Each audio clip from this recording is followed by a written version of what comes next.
কই রে বানাই তুই ডাক্তার সাহেব রুগী হয়ে পড়ছে। ও ক্রিটিক্যাল সিচুয়েশন। ওই তাড়াতাড়ি টাকার বান্ডেলটা বেডে শোয়াও। কিসের বান্ডেল? মানে রুগীটারে বেডে শোয়াও। এবার কও কি হয়েছে উনার? উনার প্যান্টের সেনে ওই বুঝছি সেন্সিটিভ ইস্যু।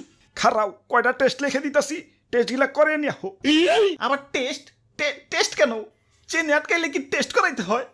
আসলে কোনো রোগকেই সহজভাবে দেখা ঠিক না। সব সহজ রোগের ভিতরেই জটিল রোগ লুকায়িত থাকে, তাই টেস্ট করাইতে হয়। তুমি বুঝবা না। এই টেস্ট গুলা দিতাছি, এগুলা করে নিয়ে আসো। Blood test, ECG, urine test, DNA test, pregnancy test. Sir, ক্লিনিকে নতুন এক্সরে মেশিন আনছি, কিছু কাস্টমার পাঠাইন তো। ও হ্যাঁ, এক্সরে টেস্ট। স্যার এক্সরে কেন? আমার তো কোনো হানে ভাঙ্গে ভঙ্গে নাই। ওই তুমি এত বেশি বুঝো কেন? ডাক্তার আমি না তুমি? যাও টেস্ট করিয়া